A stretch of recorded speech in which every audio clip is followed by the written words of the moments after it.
السلام عليكم ورحمة الله.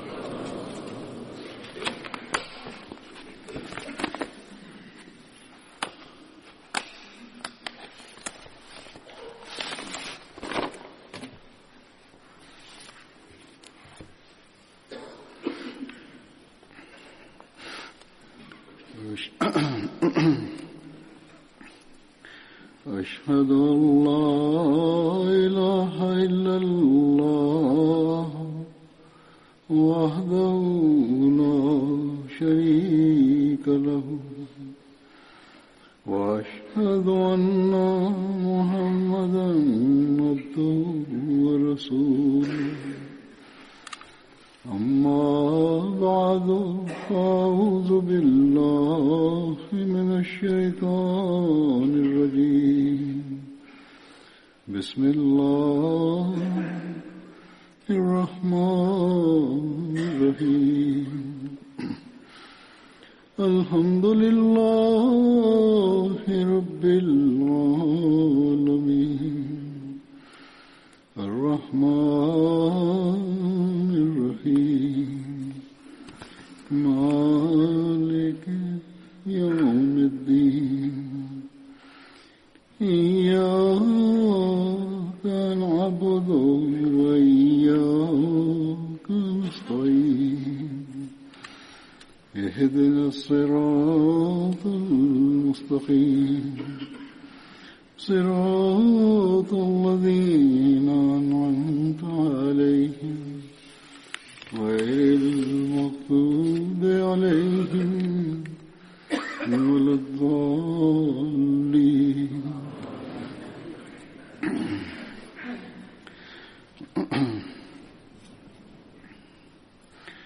अॼु जन असाबनि जो मां ज़िक्र कंदुसि.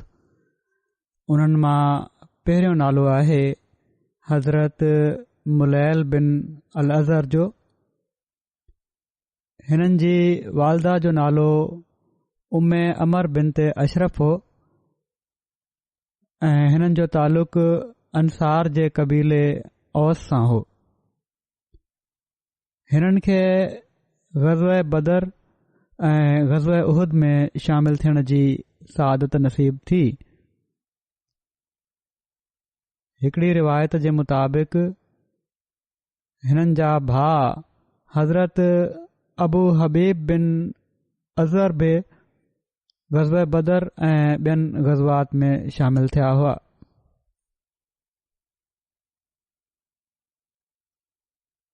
ॿियो ज़िक्र आहे हज़रत अनस बिन मुआज़ अंसारी जो. किन रिवायतुनि में संदन नालो उनैस बि बयानु थियो आहे. हिननि जो तालुक़ अंसार जे क़बीले ख़ज़रत जी शाख बनु नजार सां हुयो. संदन वालदा जो नालो उम्मे अनास बिनते ख़ालिद हो. पाण ग़ज़वे बदर उहद खंदक समेत सभिनी ग़ज़वात में रसूलुल्लाह सल्लल्लाहु अलैहि वसल्लम सां गॾु शामिल थिया. ग़ज़वे उहद में हिननि जा भाउ हज़रत अबी मुआज़ बि हिननि सां गॾु शामिल थिया. हिननि जी वफ़ात जे बारे में इख़्तिलाफ़ आहे. हिकिड़ी रिवायत में आहे त हिननि जी वफ़ात हज़रत उस्मान जी ख़िलाफ़त जे ज़माने में थी, जॾहिं त ॿी रिवायत में आहे त हज़रत अनस बिन मुआज़ ऐं हिननि जा भाउ हज़रत उबई बिन मुआज़ बेरे मऊना में शहीद थिया हुआ.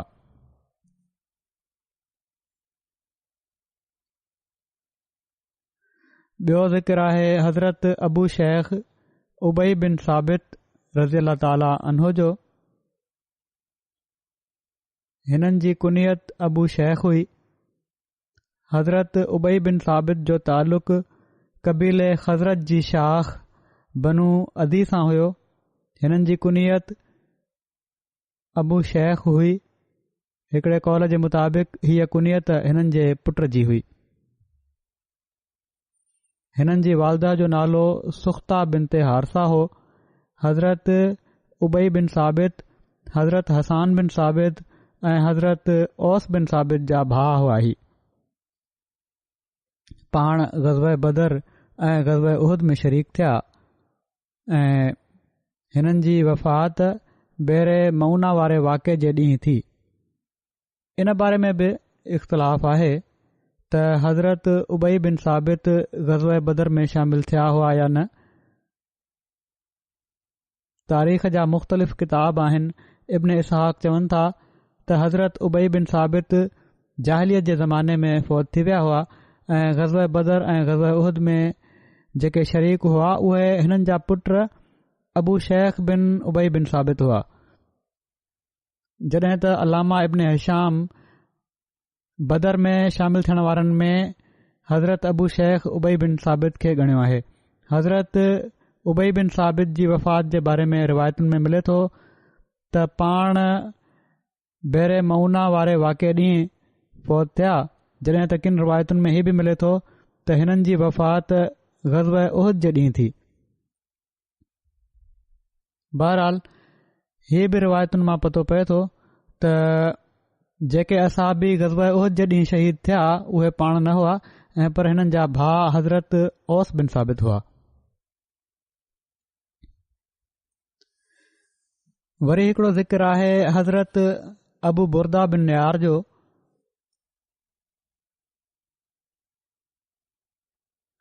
कुनियत हिननि जी अबू बुरदा हुई। अबू बुरदा पंहिंजी कुनियत सां मशहूर हुआ। हिननि जो नालो हानी हो। हिकिड़ी रिवायत में हिननि जो नालो हारिस ऐं हिकिड़ी ॿी रिवायत में मालिक बि बयानु थियो आहे। हिननि जो तालुक़ कबीले बनु ख़ुज़ा जे ख़ानदान बली सां हो। हज़रत अबू बुरदा हज़रत बरा बिन आज़िब जा मामा हुआ। हिकिड़ी ॿी रिवायत में अचे थो त हज़रत अबू बुरदा हज़रत बरा बिन आज़िब जा चाचा हुआ। बैत अक़बा सानिया में शामिल थिया। इन खां अलावा ग़ज़वे बदर उहद खंदक समेत सभिनी ग़ज़वात में रसूलुल्लाह सल्लल्लाहु अलैहि वसल्लम सां गॾु शामिल थिया। फ़तह मक्का जे ॾींहुं बनु हारसा जो झंडो हज़रत अबू बुरदा वटि हुयो।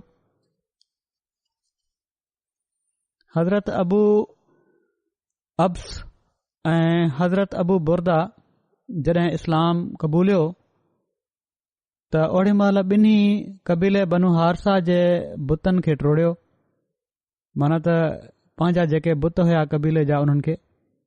हज़रत अबू उमामा खां मरवी आहे त जॾहिं रसूलुल्लाह सल्लल्लाहु अलैहि वसल्लम ग़ज़वे बदर जे लाइ बदर ॾांहुं वञण जो इरादो कयो त हज़रत अबू उमामा बि पाण सॻोरन सल्लल्लाहु अलैहि वसल्लम सां गॾु हलण जे लाइ तयारु थी विया। इन ते उन्हनि जे मामे हज़रत अबू बुरदा बिन नियार चयो त तूं पंहिंजी माउ जी ख़िदमत करण जे लाइ रही पओ। माउ बीमार हुयनि। उन्हनि खे चयूं त तूं न वञ। हज़रत अबू उमामा चयो, उन्हनि में बि जोश हुयो त पहिरियों इस्लाम जे ख़िलाफ़ हमिलो थिए पियो थो त मां बि वेंदुसि। ऐं उन्हनि चयो त उहा तव्हांजी बि भेण आहे, तव्हां न वञो जेको मूंखे चओ पिया था। जॾहिं हीउ मामिलो हुज़ूर सल्लल्लाहु अलैहि वसल्लम जे साम्हूं पेश थियो त पाण सॻोरन सल्लल्लाहु अलैहि वसल्लम हज़रत अबू उमामा खे रहण जो हुकुम ॾिनो, माना त पुट खे। ऐं हज़रत अबू बुरदा लश्कर सां गॾु विया। जॾहिं रसूलुल्लाह सल्लल्लाहु अलैहि वसल्लम ग़ज़वे तां वापसि आया त हज़रत अबू उमामा जी वालदा फ़ौत थी चुकी हुई। रसूलुल्लाह सल्लल्लाहु अलैहि वसल्लम उन्हनि जी जनाज़े जी नमाज़ पढ़ी। ग़ज़वे उहद जे ॾींहुं मुसलमाननि वटि 2 घोड़ा हुआ। हिकिड़ो घोड़ो रसूल करीम सल्लल्लाहु अलैहि वसल्लम वटि हुयो जंहिं जो नालो असक़फ़ हो ऐं ॿियो घोड़ो हज़रत अबू बुरदा वटि हुयो जंहिं जो नालो मुलाफ़े हो। हज़रत अबू बुरदा बिन नियार बयानु कनि था त नबी करीम सल्लल्लाहु अलैहि वसल्लम कुझु कबीलनि वटि विया ऐं उन्हनि जे हक़ में दुआ घुरियऊं, पर हिकिड़े कबीले खे पाण छॾे ॾिनऊं ऐं उन्हनि वटि न विया। इन ते हीअ ॻाल्हि उन कबीले वारनि खे ॾाढी ॾुखी लॻी, सुठी न लॻी। उन्हनि माण्हुनि सोचियो त छा सबबु आहे। इन ते उन्हनि पंहिंजे हिकिड़े साथी जे माल जी तलाशी वरिती त उन जी चादर मां हिकिड़ो हार निकितो जेको उन ख़यानत कंदे खयो हो। पोइ उन्हनि माण्हुनि उहो हार वापसि कयो। उन खां पोइ पाण सॻोरा सल्लल्लाहु अलैहि वसल्लम उन्हनि वटि बि विया ऐं उन्हनि माण्हुनि जे हक़ में बि दुआ कयूं। हज़रत अबू बुरदा हज़रत अलीअ सां गॾु सभिनी जंगनि में शामिल रहिया। संदन वफ़ात हज़रत मुआविया जे दौर जी शुरूआत में थी। उन्हनि जी वफ़ात जे साल जे बारे में मुख़्तलिफ़ रिवायतूं आहिनि। हिकड़ी रिवायत जे मुताबिक़ संदन वफ़ात 41 हिजरी में थी, जॾहिं त ॿियनि रिवायतुनि में 42 हिजरी ऐं 45 हिजरी जो ज़िक्र बि मिले थो।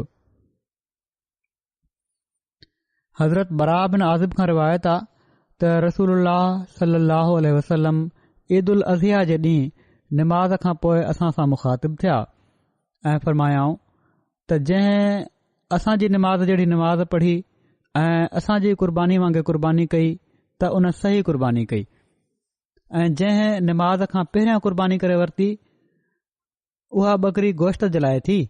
माना त हीअ क़ुर्बानी न आहे, ईद जी निमाज़ खां पहिरियां क़ुर्बानी करणु। ऐं पर उहो त ईअं जहिड़ी तरह गोश्त खाइण जे लाइ बकरी कुठी वई। इन ते हज़रत अबू बुरदा बिन यार उथिया, जंहिंजो ज़िक्र थी रहियो आहे साहबी जो। उन्हनि चयो, या रसूलल्लाह, मां त निमाज़ लाइ निकिरण खां पहिरियां ई क़ुर्बानी करे वरिती आहे ऐं मां ही सम्झोसि त अॼु को ॾींहुं खाधे पीते जो आहे, इन लाइ मां जल्दी कई, पाण बि खाधो, पंहिंजे घर वारनि ऐं पाड़ेसरनि खे बि खाराए छॾियो। रसूलुल्लाह सल्लल्लाहु अलैहि वसल्लम फरमायो, हीअ बकरी त गोश्त जे लाइ थी, हीअ तुंहिंजी क़ुर्बानी न आहे। इन ते हज़रत अबू बुरदा चयो त मूं वटि 1 साल जूं छेलड़ियूं आहिनि ऐं उहे गोश्त जी 2 बकरियुनि खां बहितर आहिनि, माना त चङियूं भलियूं पलियल आहिनि, ऐं तोड़े खणी 1 साल जूं आहिनि, पर 2 बकरियुनि जी भेट में वधीक बहितर आहिनि, थुल्हियूं मतारियूं आहिनि। छा ही मुंहिंजे तरफ़ां काफ़ी थींदो जेकॾहिं मां क़ुर्बानी करे छॾियां त? पाण सॻुरनि सल्लल्लाहु अलैहि वसल्लम फरमायो त हा, करे छॾ, पर तोखां पोइ कंहिं जे लाइ बि काफ़ी न थींदो। तोखे त ही इजाज़त आहे, पर तोखां पोइ ॿियो कंहिंखे इजाज़त नाहे। ॿियूं हदीसूं बि इहो ई ॿुधाइनि थियूं त हिकु त ही त ईद खां पोइ क़ुर्बानी कजे, ऐं ॿियो हिकड़ी उमिरि हूंदी आहे बकरी जी क़ुर्बानी जी, उहा हुअणु घुर्जे। बहरहाल हीउ जेको फरमायो अथनि पाण त तोखां पोइ कंहिं जे लाइ काफ़ी नाहे, इन बारे में हिकु दफ़ो हज़रत मसीह मऊद अलैहिस्सलातु वस्सलाम जी मजलिस में सुवाल थियो त क़ुर्बानी जे बकर जी उमिरि घणी हुअणु घुर्जे। त इन ते हज़रत मसीह मऊद अलैहिस्सलातु वस्सलाम हज़रत ख़लीफ़तुल मसीह अव्वल हज़रत मौलाना नूरुद्दीन उते वेठा हुआ, उन्हनि खे फरमायाऊं त तव्हां जवाबु ॾियो। त उन्हनि अर्ज़ु कयो त अहले हदीस जे वेझो 2 सालनि जो हुअणु ज़रूरी आहे, या असांजे मुल्कनि में ही रवाज आहे, उहो चवंदा आहिनि न त बिड़ांदो हुअणु ज़रूरी आहे। 2 वॾा ॾंद साम्हूं वारा निकितल हुअणु घुर्जनि। त बहरहाल ओॾी महिल पाण सॻुरन सल्लल्लाहु अलैहि वसल्लम जेको फरमायो हज़रत अबू बुरदा खे त तुंहिंजी क़ुर्बानी त मां क़बूल कयां थो हिन 1 साल जे छेले जी, पर आइंदा जे लाइ ॿियो कंहिं जे लाइ नाहे, ऐं पर जवान बकरी या बकर हुअणु घुर्जे। ऐं इहो ई तरीक़ो जमायत में राइज आहे या असांजी फ़तवा में आहे, जहिड़ो की मूं चयो हज़रत मसीह मऊद अलैहिस्सलाम फरमायो आहे।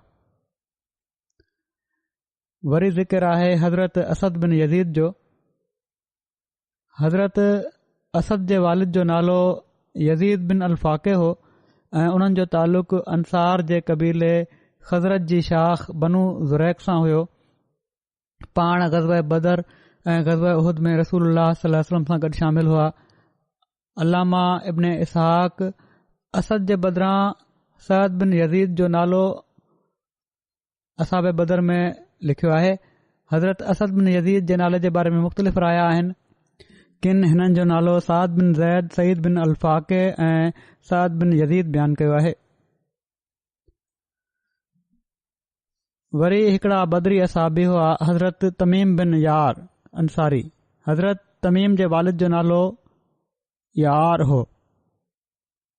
संदन तालुक़ अंसार जे कबीले ख़ज़रत जी शाख बनू जुदारा बिन औफ बिन अल-हारिस सां हुयो। पाण ग़ज़वा बदर ऐं ग़ज़वा उहद में रसूलुल्लाह सल्लल्लाहु अलैहि वसल्लम सां गॾु शामिल थिया। हज़रत तमीम जी औलाद में पुट रिबी ऐं धीउ जमीला हुई। हिननि जी वालदा कबीले बनू अमर मां हुई।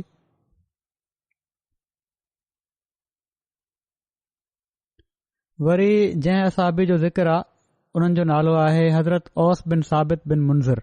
हीअ बि अंसारी हुआ। हिननि जी कुनियत अबू शदाद हुई। हज़रत औस जे वालिद जो नालो साबित हुयो। संदन वालदा जो नालो सुख्ता बिनते हारसा हो। पाण मशहूर असहाबी हज़रत शद्दाद बिन औस जा वालिद हुआ। संदन तालुक़ अंसार जे कबीले बनू अमर बिन मालिक बिन नजार सां हो। ही अक़बा सानिया में शामिल हुआ। पिण ईमान आंदाऊं। ग़ज़वे बदर ऐं ग़ज़वे उहद में रसूलुल्लाह सल्लल्लाहु अलैहि वसल्लम सां गॾु शामिल थिया। हज़रत हसान बिन साबित जेके मशहूर शाइर हुआ ऐं हज़रत उबई बिन साबित हिननि जा भाउ हुआ। हज़रत उस्मान बिन अफ़ान जॾहिं मदीने हिजरत करे आया त हिननि वटि हू अची रहिया ऐं पाण सॻोरन सल्लल्लाहु अलैहि वसल्लम हज़रत उस्मान बिन अफ़ान ऐं हज़रत औस बिन औस जे विच में मवाख़ात क़ाइमु फ़रमाई।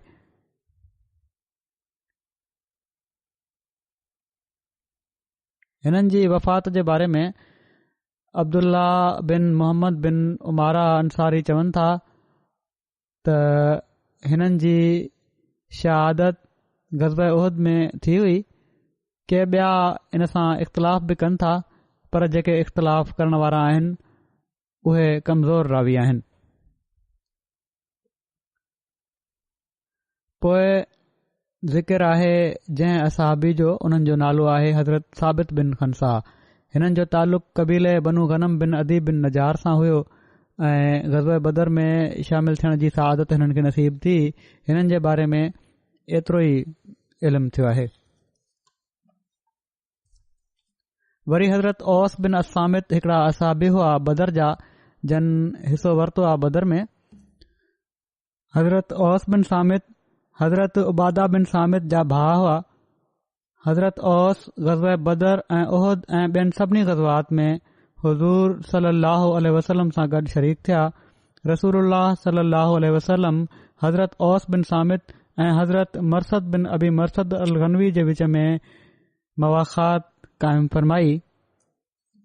रिवायतुनि में अचे थो त हज़रत औस पंहिंजी घरवारी ख़ुवैला बिनते मालिक सां ज़िहार कयो हो। ज़िहार चइबो आहे जेको अरबनि में ही रवाज हुयो त पंहिंजी घरवारी खे माउ चई ॾिनऊं या भेण चई ॾिनऊं। अहिड़ी तरह सां पंहिंजे मथां हराम करे वठंदा हुआ, माना त चवण खां पोइ त तूं मुंहिंजी माउ आहीं, तंहिं करे हराम थी वई आहीं। इस्लाम इन रस्म खे ख़तमु करे छॾियो ऐं हुकुम ॾिनई त इहो फ़िक्रो चवण सां तलाक नाहे थी वेंदी।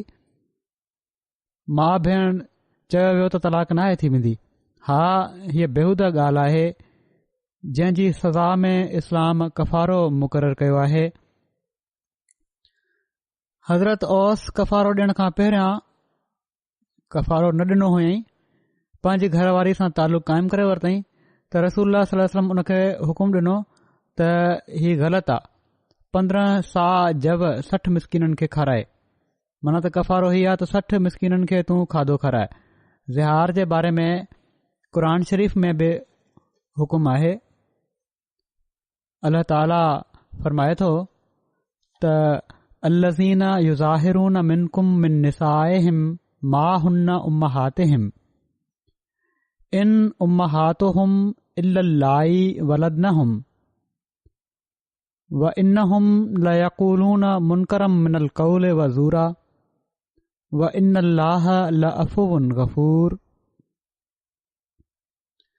वल्लज़ीना युज़ाहिरून मिन निसाइहिम सुम्मा यऊदून लिमा क़ालू फ़तहरीरु रक़बतिम मिन क़ब्ल अन यतमास्सा ज़ालिकुम तुअज़ून बिह वल्लाहु बिमा तअमलून ख़बीर। फमल्लम यजिद फसियामु शहरैन मुतताबिऐन मिन क़ब्ल अन यतमास्सा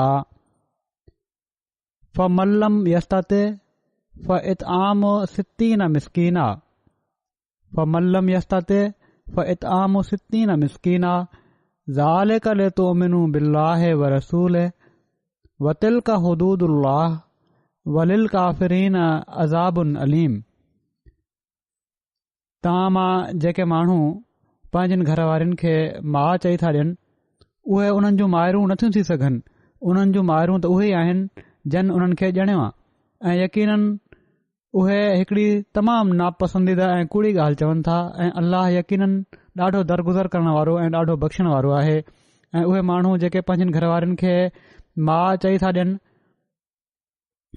पोइ जेको चवनि था उन खां रुजू था करे वठनि, माना त पहिरियां माउ चई छॾियऊं पोइ चई छॾियऊं त ओहो ग़लती थी वई, त इन खां अॻु जो उहे ॿई हिक ॿिए खे छुहनि हिकिड़ो ग़ुलाम आज़ादु करणो आहे। माना त उन ज़माने में त ग़ुलाम हूंदा हुआ, हिकिड़े ग़ुलाम खे आज़ादु कयो, जंहिंजी तव्हांखे अल्लाह ताला फरमाए थो त हीअ उहा नसीहत आहे जंहिंजी तव्हांखे नसीहत कई वञे थी ऐं अल्लाह जेको तव्हां कयो था उन खां हमेशह बाख़बर रहंदो आहे। सो उहे जेके इन जी ताक़त न रखंदा हुजनि, जेकॾहिं ही ताक़त न आहे त ग़ुलाम आहे उन खे आज़ादु करणो आहे, त लाॻीता 2 महीना रोज़ा रखणा, इन खां अॻु जो हू ॿई हिक ॿिए खे छुहनि। सो जेको इन जी बि ताक़त न रखंदो हुजे त 60 मिसकीननि खे खाधो खाराइणो आहे। हीउ इन लाइ आहे त जीअं तव्हां खे अल्लाह ऐं उन जे रसूल जी तरफ़ां तमानियत नसीब थिए। हीउ अल्लाह जूं हदूं आहिनि ऐं काफ़रनि जे लाइ तमामु ई दर्दनाक अज़ाब मुक़दर आहे। हिन जो तर्जुमो हज़रत मसीह मौद अलैहिस्सलाम बि फरमायो आहे त जेको शख़्स पंहिंजी ज़ाल खे माउ चई वेहे त उहा हक़ीक़त में उन जी माउ नथी थी सघे, छो त माइरूं उहे आहिनि जन उन्हनि खे ॼणियो आहे। सो ही उन्हनि जी ॻाल्हि नामाकूल ऐं सरासर कूड़ आहे ऐं ख़ुदा माफ़ करण वारो ऐं बख़्शण वारो आहे। ऐं जेके माण्हू माउ चई वेहनि ऐं पोइ रुजू कनि त पंहिंजी घरवारी खे छुहण खां पहिरियां हिकिड़ो ग़ुलाम आज़ादु करे छॾनि,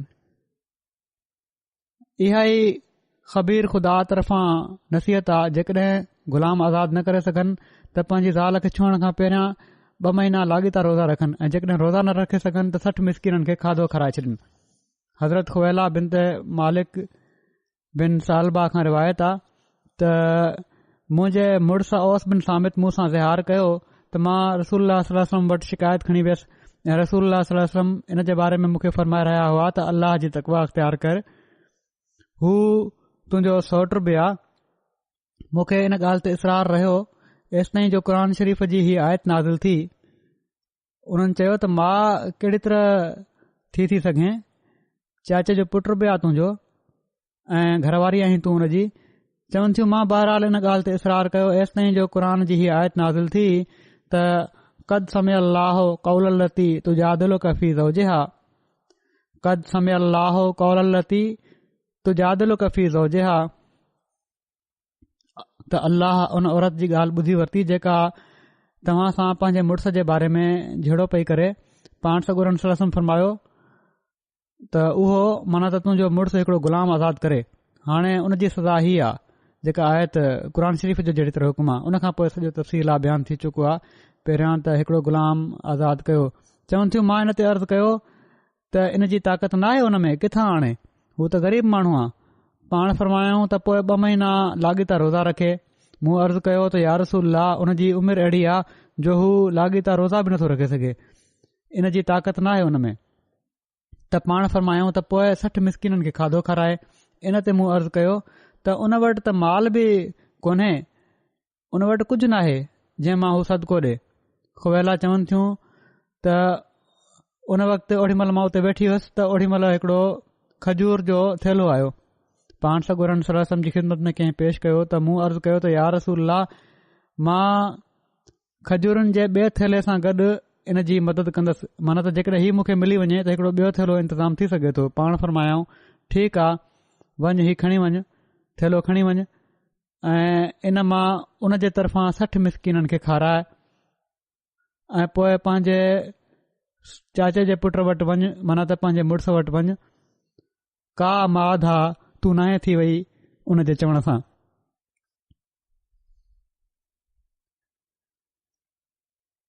हिननि असाबनि जी बयानु थिए थी सीरत त के मसला बि साण साण हल थी था वञनि। हज़रत इब्न अब्बास जो बयानु आहे त सभिनी खां पहिरियों ज़िहार जेको इस्लाम में थियो इहो ई चवण जो घरवारी खे माउ उहो हज़रत ओस बिन सामित जो हुयो। उन्हनि जे निकाह में उन्हनि जे चाचे जी धीउ हुई। उन्हनि सां हिननि ज़िहार कयो हुयो। बहरहाल अल्लाह ताला ही हदूं क़ाइमु कयूं आहिनि ऐं हज़रत मसीह मौद इस्लाम जे ज़माने में बि हीउ मामिलो पेश थियो। पाण फ़रमायाऊं त इहा ई सज़ा आहे इन जी। ख़लीफ़ा सानी जे ज़माने में अहिड़ी तरह हिकिड़ो मामिलो पेश थियो। पाण फ़रमायाऊं इहा ई सज़ा आहे। ऐं सवाइ हिन जे जो तमामु ई ग़रीब आहे ऐं का ताक़त कोन्हेसि त पोइ हू इस्तग़फ़ार करे ऐं जंहिं हद ताईं ताक़त आहे पहुच आहे उहो ॾे इन जी सज़ा तौरु। त बहरहाल अल्लाह ताला हदूं क़ाइमु कयूं आहिनि। घरवारी खे माउ या भेण चवण जे लाइ जेकॾहिं को चए थो त जेकॾहिं ऐं किन खे आदत हूंदी आहे थोरी थोरी ॻाल्हि ते जहिड़ा थी पवंदा आहिनि त चई छॾींदा आहिनि त तूं हराम थी वई आहीं, मूं ते हीउ थी वियो, तूं मुंहिंजी माउ वांगुरु आहीं, तूं फलाणी आहीं, या कसम खणी वरितऊं त हीउ सभु कसम आहिनि। इहे हदूं क़ाइमु आहिनि। इन जी सज़ा तौरु अल्लाह ताला फ़रमायो आहे त ग़ुलाम खे आज़ादु कयो या रोज़ा रखो या मिसकिननि खे खाधो खारायो। हज़रत ओस बिन सामित शाइर बि हुआ। हज़रत ओस बिन सामित ऐं शदाद बिन ओस अंसारी बैतुल मक़दस में रहाइश रखी हुई। हिननि जी वफ़ात फ़लस्तीन जे इलाक़े रमला में 34 हिजरी में थी। ओड़ी महिल हज़रत ओस जी उमिरि 72 साल हुई। पोइ जंहिं असहाबी जो ज़िक्र आहे उन्हनि जो नालो आहे हज़रत अरकम बिन अबी अरकम। हिननि जी कुनियत अबू अब्दुल्ला हुई। हज़रत अरकम जी वालदा जो नालो उमैमा बिनते हारिस हो। किन रिवायतुनि में हिननि जो नालो तमाज़र बिनते हज़ीम ऐं सफ़िया बिनते हारिस बि बयानु थियो आहे। हज़रत अरकम जो तालुक़ कबीले बनू मखज़ूम सां हो। पाण इस्लाम क़बूलण वारनि शुरूआती असाबनि मां हुआ। किन जे वेझो जॾहिं पाण ईमान आणंदऊं त हिननि खां अॻु 11 माण्हू इस्लाम क़बूल करे चुका हुआ। के चवनि था त पाण 7 नंबर ते इस्लाम क़बूल कयाऊं। हज़रत उर्वा बिन ज़ुबैर बयानु कनि था त हज़रत अरकम, हज़रत अबू उबैदा बिन जराह ऐं हज़रत उस्मान बिन मज़ून इन्हनि सभिनी गॾिजी हिक ई वक़्तु ईमान आंदो हो। हज़रत अरकम जो हिकड़ो घर मके खां ॿाहिरि कोई सफ़ा वटि हुयो जेको तारीख़ में दारे अरकम जे नाले सां मशहूरु आहे। दारे अरकम हिननि जो घर हो।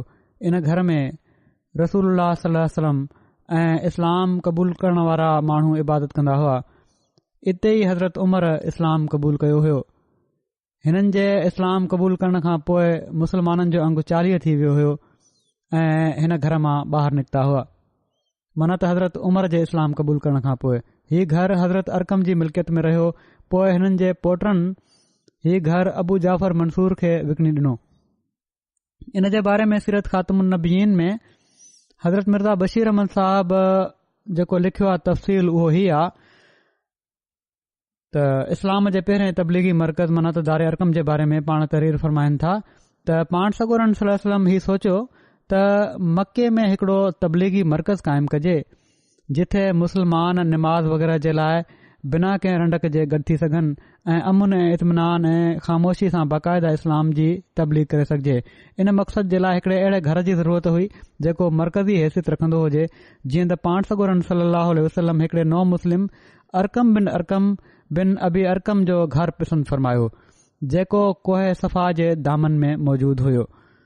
उन खां पोइ सभई मुसलमान इते गॾु थींदा हुआ, इते ई निमाज़ पढ़ंदा हुआ, इते ई हक़ जा मुतलाशी ईंदा हुआ माना त जिन खे दीन जी तलाश हुई ऐं इस्लाम जो पैगाम ॿुधंदा हुआ, ॿुधण जे लाइ ऐं समझण जे लाइ ईंदा हुआ या पाण सगोरन सल्लल्लाहु अलैहि वसल्लम जी सोबत मां फैज़याब थियण जे लाइ ईंदा हुआ ऐं पाण सगोरा सल्लल्लाहु अलैहि वसल्लम उन्हनि खे इस्लाम जी तबलीग फ़रमाईंदा हुआ। इन ई जे करे ही घर तारीख़ में ख़ासि शोहरत रखे थो ऐं दारुल इस्लाम जे नाले सां बि मशहूरु आहे। पाण सगोरन सल्लल्लाहु अलैहि वसल्लम तक़रीबन 3 सालनि ताईं दारे अरकम में कमु कयो माना त बेसत जे 4थे साल पाण उन खे मर्कज़ बणाए वरितऊं ऐं 6 साल जे आख़िर ताईं पाण उन में हिन मिशन खे जारी रखियाऊं। ऐं तारीख़दान लिखनि था त दारे अरकम में इस्लाम क़बूल करण वारनि में आख़िरी शख़्स हज़रत उमर हुआ जंहिं जे इस्लाम क़बूल करण सां मुस्लमाननि खे ॾाढी तक़वियत पहुती, मज़बूत थिया ऐं हू दारे अरकम मां निकिरी ज़ाहिर ज़हूर पोइ तबलीग करण लॻी पिया। मदीने हिजरत खां पोइ रसूल करीम सल्लल्लाहु अलैहि वसल्लम हज़रत अरकम रज़ियल्लाहु तआला अन्हु जी मुवाख़ात हज़रत अबू तलहा ज़ैद बिन सहल सां क़ाइमु फ़रमाई। हज़रत अरकम ग़ज़वा बदर में रसूल करीम सल्लल्लाहु अलैहि वसल्लम सां गॾु शामिल थिया ऐं पाण सॻोरन सल्लल्लाहु अलैहि वसल्लम बदर जे माले गनीमत मां हिकड़ी तलवार हिननि खे ॾिनी हुई। हज़रत अरकम ग़ज़वा बदर उहद समेत सभिनी ग़ज़वात में शरीक थिया ऐं नबी करीम सल्लल्लाहु अलैहि वसल्लम हिननि खे मदीने में हिकड़ो घर बि ॾिनो हुयो। हिकु दफ़ो रसूल करीम सल्लल्लाहु अलैहि वसल्लम हिननि खे सदकनि जी वसूली जे लाइ बि मुक़ररु करे मोकिलियो हुयो। तारीख़ में हीअ बि आहे त हज़रत अरकम हिल्फुल फज़ूल वारे मुआदे में बि शामिल हुआ। उहो मुआदो जेको ग़रीबनि जी मदद करण जे लाइ इस्लाम खां पहिरियां मके जे रहाकुनि वॾनि माण्हुनि कयो हुयो, जंहिं में पाण सॻोरा सल्लल्लाहु अलैहि वसल्लम बि शामिल हुआ। हज़रत अरकम जा पुट उस्मान बिन अरकम रिवायत कनि था त मुंहिंजे वालिद जी वफ़ात 53 हिजरी में थी। ओड़ी महिल उन्हनि जी उमिरि 83 साल हुई। के माण्हू चवनि था त उन्हनि जी 55 हिजरी में वफ़ात थी। उमिरि जे बारे में इख़्तिलाफ़ आहे त 80 साल हुई या उन खां कुझु मथे हुई। हज़रत अरकम वसियत कई हुई त उन्हनि जी जनाज़े जी नमाज़ हज़रत साद बिन अबी वकास पढ़ाइनि, जेके असहाबी हुआ। उन्हनि जी वफ़ात खां पोइ हज़रत साद रज़ियल्लाहु ताला अन्हो अक़ीक़ जॻह ते हुआ, परे हुआ उतां। मरवान चयो त हीउ कीअं थो थी सघे त रसूलुल्लाह सल्लल्लाहु अलैहि वसल्लम जे असहाबी खे कंहिं गैर हाज़िर शख़्स जे करे दफ़न न कजे, मौजूदु कोन्हे, तंहिं करे सहाबी जे लाश खे रखिजे उन वक़्त ताईं जेसि ताईं जो हू अची न वञे, ऐं चाहियईं त उन्हनि जी जनाज़े जी नमाज़ पाण पढ़ाए छॾे।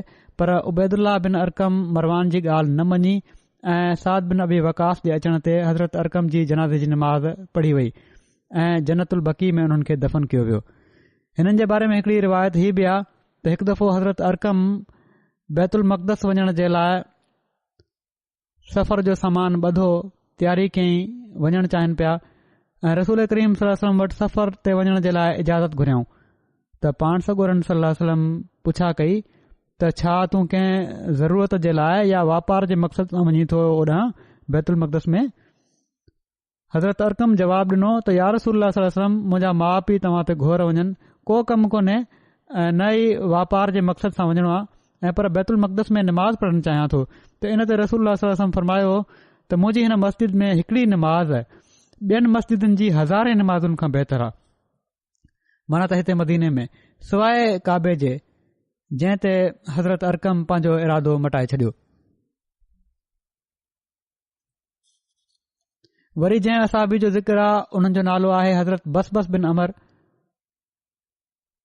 हिकड़ी रिवायत में हिननि जो नालो बसबस बिन बिशर बि आयो आहे।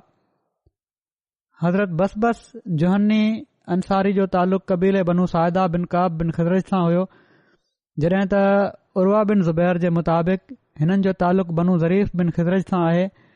पाण ग़ज़वे बदर में शिरकत कयाऊं।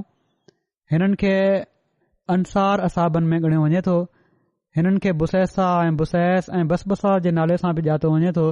ग़ज़वे बदर खां अलावा पाण ग़ज़वे उहद में बि शामिल थिया हुआ।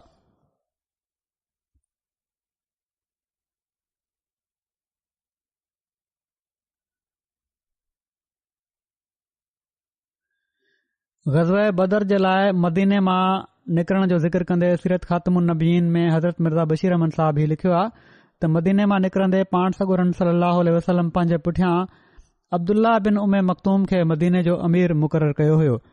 पर जॾहिं पाण रोहा जॻह जे वेझो पहुता, जेका मदीने खां 36 मीलनि जे मुफ़ासिले ते आहे, त ग़ालिबन इहो सोचे त अब्दुल्ला हिकड़ो नाबीनो माण्हू आहे ऐं कुरैश जे लश्कर जी आमद जी ख़बर जी तक़ाज़ा आहे त संदन पुठियां मदीने जो इंतज़ाम मज़बूत रहे। पाण अबू लबाबा बिन मुंज़िर खे मदीने जो अमीर मुक़ररु करे वापसि मोकिले छॾियाऊं ऐं अब्दुल्ला बिन उमे मखतूम जे बारे में हुकुम ॾिनाऊं त हू सिर्फ़ इमाम सलात रहनि, पर इंतिज़ामी कम अबू लबाबा सर अंजाम ॾियनि। ही लिखनि था त मदीने जी मथीं आबादी माना त उक़बा जे लाइ पाण आसिम बिन अदी खे अलॻि अमीर मुक़ररु फ़रमायाऊं। हिन ई जॻहि तां पाण जेके हितां अमीर मोकिलिया हुआऊं, मुक़ररु फ़रमाया हुआऊं या तब्दीलियूं कयूं हुआऊं, हितां पाण बसीस यानी बस ऐं अदी बिन अदी नाले ॿिन असाबिन खे दुश्मन जी चुरपुर जो उथी वेठी जो इल्मु हासिल करण जे लाइ बदर ॾांहुं रवानो फ़रमायो ऐं हुकुम ॾिनाऊं त हू तमामु जल्द ख़बरचार लही वापसि अचनि। 2 हफ़्ता पहिरियां ख़ुतबे में हज़रत अदी बिन अबी ज़ग़बा जे ज़िक्र में इन वाक़े जो ज़िक्र थी चुको आहे त जेको मोकिलियो वियो हुयो उन में हज़रत बस ऐं हज़रत अदी बिन ज़ग़बा ॿई शामिल हुआ। जॾहिं ही बदर जे मक़ाम ते पहुता ख़बरचार लहण जे लाइ त उते हज़रत बस बिन अमर ऐं अदी बिन ज़ग़बा खूह जे वेझो हिकड़े दड़े जे भरिसां पंहिंजा उठ विहारे पंहिंजूं पखालियूं खयूं ऐं खूह मां पाणी भरियऊं ऐं पीतऊं बि उते। इन दौरान उन्हनि उते ॿिन औरतुनि खे ॻाल्हियूं कंदे ॿुधो जेके कंहिं काफ़िले जे अचण जे बारे में ॻाल्हियूं करे रहियूं हुयूं ऐं उते हिकड़ो शख़्स बि बीठो हुयो। बहरहाल ही ॿई वापसि आया ऐं पाण सॻुरनि सलसम खे उन्हनि औरतुनि जी ॻाल्हियुनि जे बारे में ॿुधायूं त उहे हिकड़े काफ़िले जे अचण जे बारे में अहिड़े क़िस्म जूं ॻाल्हियूं करे रहियूं हुयूं। उहो शख़्स जेको उते बीठो हुयो उन जो नालो मजदी हो। ही तफ़सील पहिरियां मां बयानु करे चुको आहियां। त ॿी सुबुह लिखनि था मौरिख़ त अबू सुफ़ियान उते पहुतो। जॾहिं त काफ़िलो बि उते आयल हुयो। उन मजदी खां पुछियो त ए मजदी, छा तूं कंहिं अहिड़े शख़्स खे ॾिठो आहे जेको हिते जासूसी जे लाइ आयो हुजे? ऐं साण हीउ बि चयईं त जेकॾहिं तूं असां खां दुश्मन जो हाल लिकाईंदे त क़ुरैश मां कॾहिं बि को बि शख़्स तोसां ठा न कंदो। मजदी चयो, माना त उहो शख़्स जेको बीठो हुयो, त ख़ुदा जो कसम मां हिते कंहिं अहिड़े शख़्स खे नाहे ॾिठो जंहिंखे मां सुञाणींदो न हुजां। हितां तुंहिंजे ऐं यसरब जे विच में को दुश्मन नाहे ऐं जेकॾहिं उहो को हुजे हा त मूंखां कुझु न रही सघे हा ऐं न ई मां तोखां उन खे लिकायां हा। पर हा, हू चए थो त हीउ आहे त मां 2 सुवारनि खे ॾिठो हुयो, उहे हिन हंधि बीठा हुआ ऐं उन जॻहि ॾांहुं इशारो कयईं जिथे हज़रत बस ऐं हज़रत अदी बीठा हुआ ऐं पंहिंजा उठ विहारिया हुआ। उन्हनि चवणु लॻो त उन्हनि हिते पंहिंजा उठ विहारिया हुआ, पाणी पीतो हुआऊं ऐं पोइ हितां हलिया विया। अबू सुफ़ियान उन हंधि आयो जिथे ॿिन्ही असाबनि उठ विहारिया हुआ ऐं उन्हनि ॿिन्ही जे उठनि जा फोलड़ा खणी भञण लॻो। तजसुस हुयुसि, हीउ बि सुञाणप जे लाइ इन लाइ भञण लॻो। जॾहिं उन भॻा त उन मां खजूर जी ककड़ी निकिती उठ जे फोलड़नि मां त अबू सुफ़ियान चयो, ख़ुदा जो कसम ही त यसरब वारनि जे उठनि जो इहो ई चारो आहे। ही त उतां आया आहिनि। ही ॿई मोहम्मद सल्लल्लाहु अलैहि वसल्लम ऐं मोहम्मद सल्लल्लाहु अलैहि वसल्लम जे असहाब जा जासूस हुआ। माना त ॿई जेके शख़्स आया हुआ ही त मदीने मां आया हुआ ऐं ही जासूस आहिनि। ही उठ जे फोलड़नि मां मूंखे अंदाज़ो लॻी वियो आहे त छो हिते आया हुआ। चवणु लॻो, मूंखे लॻे थो त ही माण्हू तमामु वेझो आहिनि। इन खां पोइ हू उतां जल्दी जल्दी पंहिंजो काफ़िलो वठी रवानो थी वियो। हिननि अरबनि जा उन ज़माने में जासूसी जा बि अंदाज़ हुआ ऐं अंदाज़ा लॻाइण जो बि वॾो फ़न हुन। इन जे ज़िक्र में बदर जी जंग जे ज़िक्र में सीरत ख़ातमुन नबीयीन में ही लिखियो आहे हज़रत मिर्ज़ा बशीर अहमद साहब त जॾहिं पाण सॻुरा सल्लल्लाहु अलैहि वसल्लम बदर जे वेझो पहुता त कुझु सोचे जंहिंजो ज़िक्र रिवायतुनि में नाहे, पाण हज़रत अबू बकर सिद्दीक़ खे पंहिंजे पुठियां विहारे इस्लामी लश्कर खां कुझु अॻिते निकिरी विया। ओड़ी महिल खेनि हिकड़ो पोढ़ो बदवी रलियो जंहिं वटां खेनि ॻाल्हियुनि में ही मालूम थियो त हिन वक़्तु कुरैश जो लश्कर बदर जे बिल्कुलु भरिसां पहुतल आहे। पाण ही ख़बर ॿुधी वापसि अची विया ऐं हज़रत अली ऐं ज़ुबैर बिन अवाम ऐं साद बिन वकास वग़ैरह खे ख़बरचार लहण जे लाइ अॻिते रवानो फ़रमायाऊं ऐं हिकड़ी रिवायत जे मुताबिक़ मोकिले वञण वारनि में हज़रत बस बि शामिल हुआ। पहिरियों त ही माण्हू विया काफ़िले जी ख़बरचार लहण जे लाइ। हाणे जो ख़बर पई त लश्कर पियो थो अचे त इन लश्कर जी ख़बर वठण जे लाइ मोकिलियो जन माण्हुनि खे, उन्हनि में ही शामिल हुआ। जॾहिं ही माण्हू बदर जी वादी में विया त ओचितो छा था ॾिसनि त मके जा कुझु माण्हू हिकड़े चश्मे मां पाणी पिया था भरनि। इन्हनि असाबिन उन्हनि ते जमायत ते हमिलो करे उन्हनि मां हिकड़े हबशी ग़ुलाम खे पकड़े वरितो ऐं उन खे पाण सॻो रसूल वटि वठी आया। जॾहिं हू वठी आया त ओॾी महिल पाण सॻो रसूल निमाज़ में मसरूफ़ हुआ। असाबनि हीउ ॾिसी त पाण सॻो रसूल त निमाज़ में मसरूफ़ आहिनि, पाण उन ग़ुलाम खां पुछणु शुरू कयऊं त अबू सुफ़ियान जो काफ़िलो किथे आहे? हीउ हबशी ग़ुलाम छो त लश्कर सां गॾु आयो हुयो। उहो त उन लश्कर सां गॾु आयो हुयो जेको बदर जी जंग जे लाइ अचे पियो। उन खे काफ़िले जो त इल्मु न हुयो ऐं काफ़िले खां हू बेख़बर हुयो। उन जवाब में चयो त अबू सुफ़ियान जी त मूंखे ख़बर न आहे, पर अबुल हकम माना त अबू जहल ऐं उतबा ऐं शहबा ऐं उमैया वग़ैरह हिन वादी जे ॿिए किनारे ते ड्राबो कयूं वेठा आहिनि। असाबनि जन जो लाड़ो उन्हनि खे त सिर्फ़ काफ़िले जो पतो हुयो, इहो ई अंदाज़ो हो उन्हनि खे, इहो ई उन्हनि पंहिंजे दिमाग़नि में विहारियो हो त उन्हनि इहो ई सम्झो त हीउ कूड़ पियो थो ॻाल्हाए ऐं ॼाणे वाणे काफ़िले जी ख़बर खे लिकाइण चाहे थो। जंहिं ते किन माण्हुनि उन खे मारियो कुटियो बि, धक बि हयऊंसि, पर जॾहिं हू उन खे मारिन पिया त हू डिॼी चई पियो छॾे त ठीकु आहे मां तव्हांखे ॿुधायां थो। ऐं जॾहिं हू हुन खे छॾे पिया ॾियनि त वरी उहो साॻियो ई जवाब पियो ॾिए त मूंखे अबू सुफ़ियान जी ख़बर नाहे उन जे काफ़िले जी। हा, ॻाल्हि हीअ त अबू जहल हिकिड़ो लश्कर वठी पियो थो अचे ऐं उहो भरिसां ई मौजूदु आहे।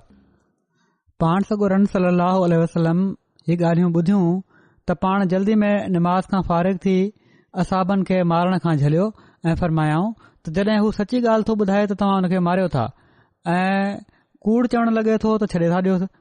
पोइ पाण ख़ुदि नरमी सां उन खां पुछा कयाऊं त लश्कर हिन वक़्तु किथे आहे?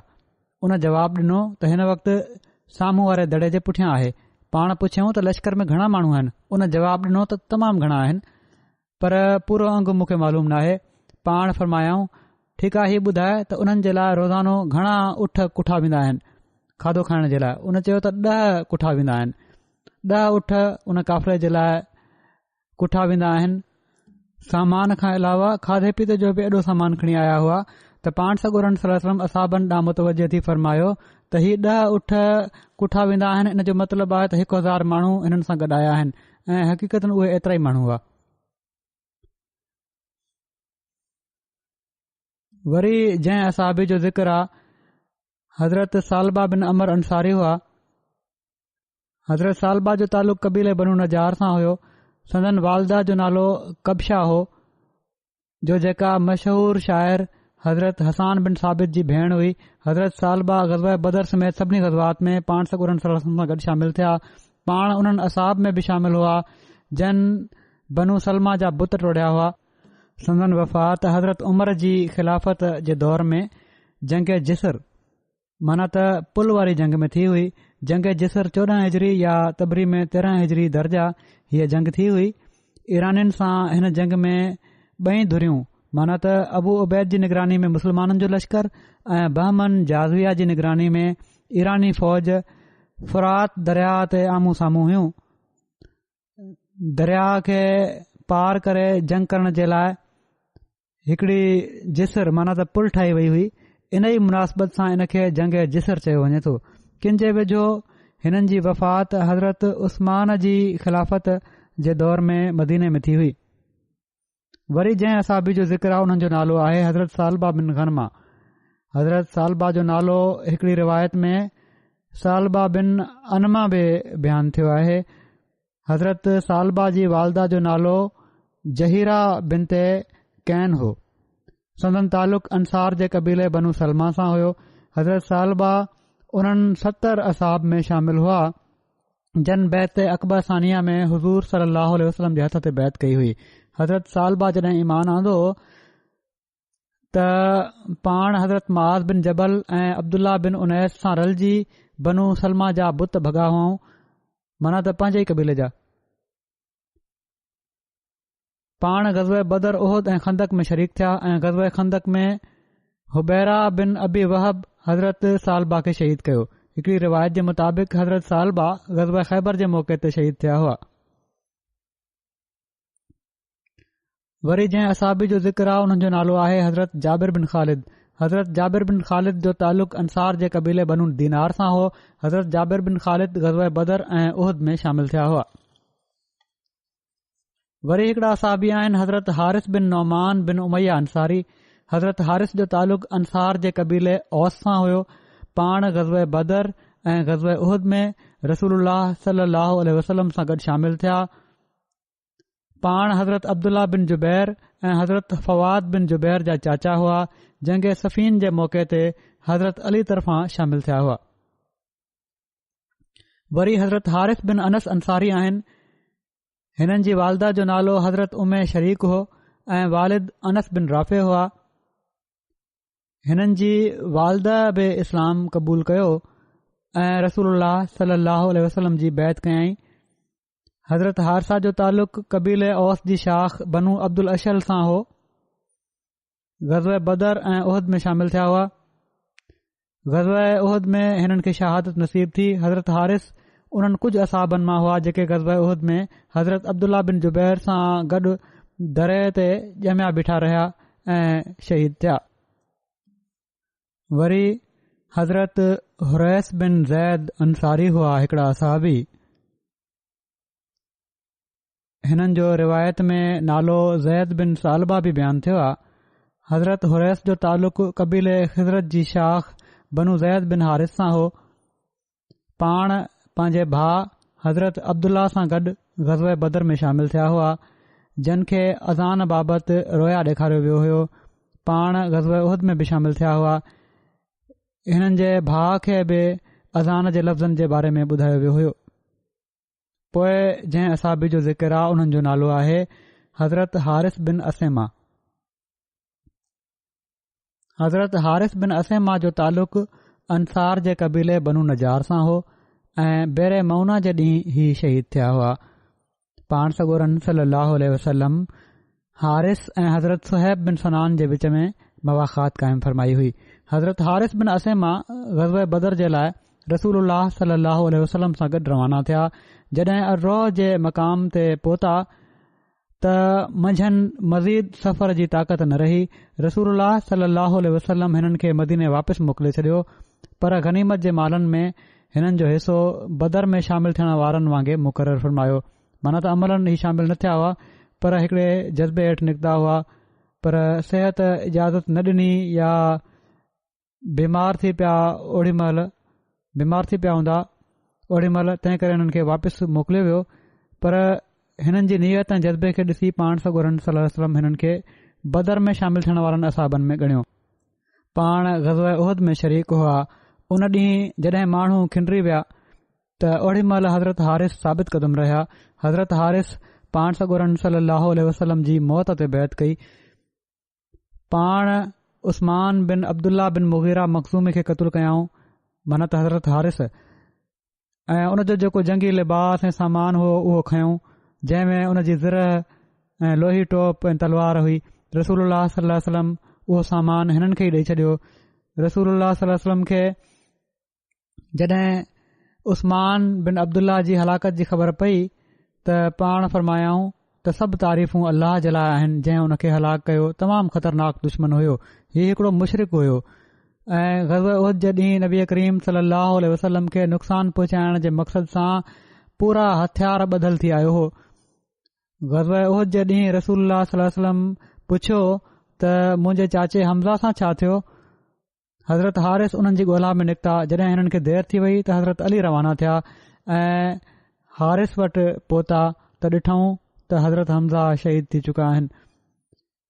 ॿिन्ही असाबनि वापसि अची नबी करीम सल्लल्लाहु अलैहि वसल्लम खे उन्हनि जी शहादत जी ख़बर ॾिनी। हज़रत हारिस बयानु कनि था त ग़ज़वे उहद जे ॾींहुं रसूलुल्लाह सल्लल्लाहु अलैहि वसल्लम मूंखे जॾहिं त पाण सगोरा सल्लल्लाहु अलैहि वसल्लम हिकिड़ी माथिरी में हुआ फरमायो त छा तूं अब्दुर्रहमान बिन औफ खे ॾिठो आहे। मूं अर्ज़ु कयो जी हा, मूं उन्हनि खे ॾिठो आहे। हू जबल जे भर में हुआ ऐं मुशरिकनि जो लश्कर उन्हनि ते हमिलो पियो करे। मां उन्हनि ॾांहुं मुंहुं कयो त जीअं उन्हनि खे बचायां, पर पोइ मुंहिंजी नज़र तव्हां ते पई ऐं मां तव्हां वटि अची वियुसि ऐं पाण सगोरन सल्लल्लाहु अलैहि वसल्लम फरमायो त मलाइक उन जी हिफ़ाज़त कनि पिया था, माना त अब्दुर्रहमान बिन औफ जी मलाइक हिफ़ाज़त कनि पिया था। हिकिड़ी ॿी रिवायत में आहे त नबी करीम सल्लल्लाहु अलैहि वसल्लम फरमायो आहे त फ़रिश्ता उन जी मैयत में विढ़नि पिया था। हज़रत हारिस चवनि था त मां अब्दुर्रहमान बिन औफ वटि वियुसि, पोइ वापसि थी वियुसि। जॾहिं मामिलो जंग ख़तम थी वई त मूं ॾिठो त उन्हनि जे साम्हूं 7 माण्हू क़तलु थिया पिया। मूं चयो त छा तव्हां हिननि सभिनी खे क़तलु कयो आहे? इन ते अब्दुर रहमान चयो त हिननि टिनि खे त मूं क़तलु कयो आहे, पर ॿियनि जे बारे में ख़बर नाहे त उन्हनि खे कंहिं क़तलु कयो आहे। इन ते मूं चयो त अल्लाह ऐं उन जे रसूल सच चयो हुयो त माना त मलाइका उन जो साथ ॾियनि पिया था। हज़रत हारिस बैर मौना वारे वाक़े में शरीक थिया।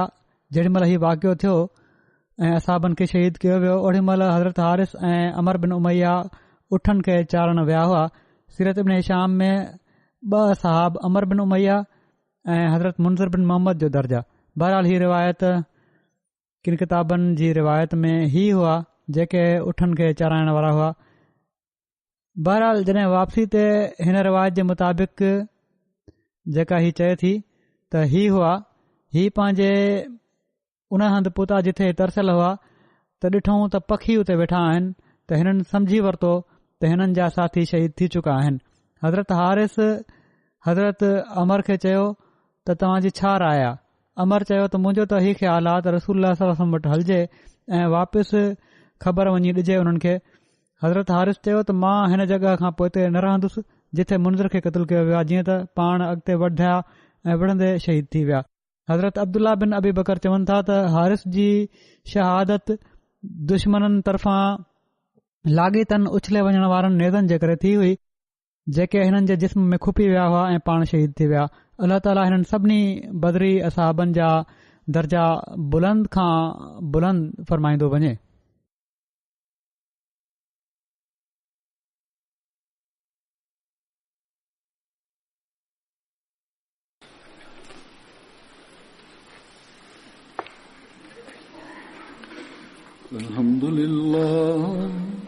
अल्हम्दुलिल्लाह नहमदुहु व नस्तईनुहु व नस्तगफिरुहु व नुमिनु बिही व नतवक्कलु अलैहि व नऊज़ु बिल्लाहि मिन शुरूरि अनफुसिना व मिन सय्यिआति अअमालिना। من يهده الله فلا مضل له ومن يضلل فلا هادي له ونشهد أن لا إله إلا الله ونشهد أن محمدا عبده ورسوله عباد الله رحمكم الله إن الله يأمر بالعدل والإحسان وإيتاء ذي القربى وينهى عن الفحشاء والمنكر والبغي يعظكم لعلكم تذكرون اذكروا الله يذكركم وادعوه يستجب لكم ولذكر الله أكبر.